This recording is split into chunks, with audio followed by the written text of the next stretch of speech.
Alright fam, today is day 37 and we're going to talk about letting it be. Today, personally, I had some moments where I felt extremely overwhelmed at the possibilities of what the future could look like. And the thing is this, I know within myself that I want a life that is beautiful and expansive and limitless. And I know that it's possible for me. But sometimes I get overstimulated with the ideas of different potentials of what the future could look like. And if this is you go through this often and you hypothesize and visualize and idealize things outside of yourself in the future, then this passage that I wrote is for you. The art of letting it be. Everything has its season. When seasons change, we must accept the newness with gracious hands.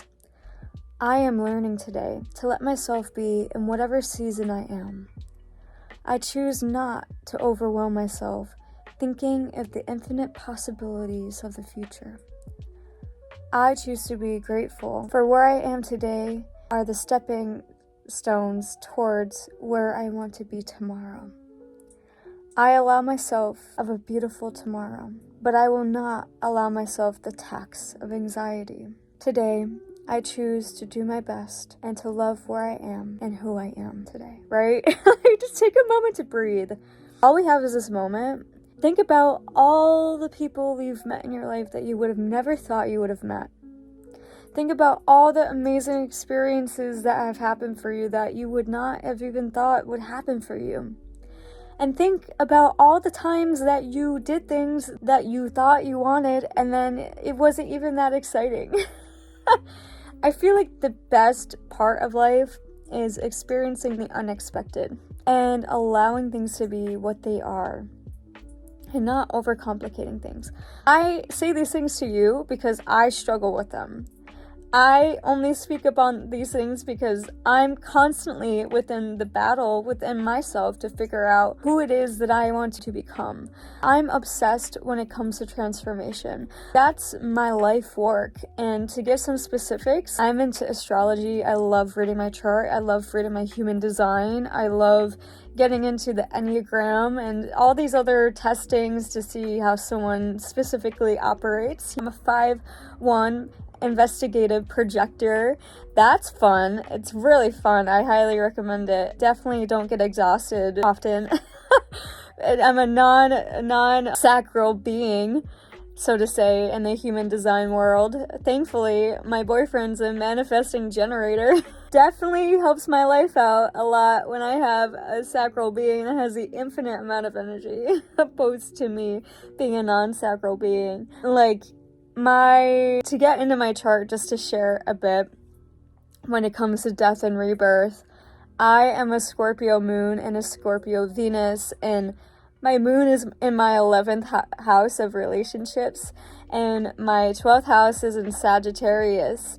So you could imagine that my Pluto's in Sagittarius. So you could imagine how much expansion and growth and desire for just the mystical that is within my life. This is very much so my life and my life studies and trying to understand the intricacies of unbecoming to become to transform and be a relational being. That's really where I've struggled the most in my life personally, is being relational. I've struggled with feeling connected to others for a really long time, especially in my childhood. I always felt like on the outside, an observer. And that's given me the gifts that I have today, and I'm grateful for that. But I really feel like whatever our biggest burden is in life is our biggest gift. For example, I struggled with communicating for a large portion of my life. I was not able to communicate effectively. I had a really bad auto-processing disorder and was not great at articulating language because of a speech impediment and just a lot of fear around speaking and sharing my emotions because they were so intense. So when you start to look into your life and you see your challenges and see what they are, you'll see that's where your greatest gift lies, because that's the greatest growth area for you. I chose joy for my life because of the absence of joy in my life. I felt so distant and disconnected to myself that the only way was to choose something beyond myself to receive the gift of joy. Because joy is not determined by circumstance. It is a fruit of the Spirit to hold on and to have long suffering for the truth that there is something greater beyond the present moment of pain. It means to endure, embrace. So, what in your life are you letting be? And what in your life do you need to transmute into your greatest blessing? If you feel like you're desiring of making community because you feel alone, then you get to commune with yourself in a way that's so accepting that you just offer value everywhere you go. And community is built through you being authentically who you are. There's so many things that we could do just by transmuting our pain. This has been all over the place of this whole video. Where you're at today. It's okay to be where you're at. And it's okay to dream big dreams for yourself. I recommend it. Get specific on the life you want. You have an aim then. You have an aim. Get specific. But also let yourself be where you're at so you can enjoy the present moment. Because in life, all we have is this gift of this present moment. We don't have anything else.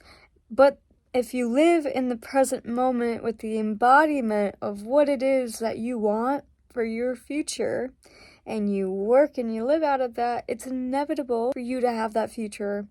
Unless we know this, right? But if you hold the vision and you do the work daily, wow, that looks okay.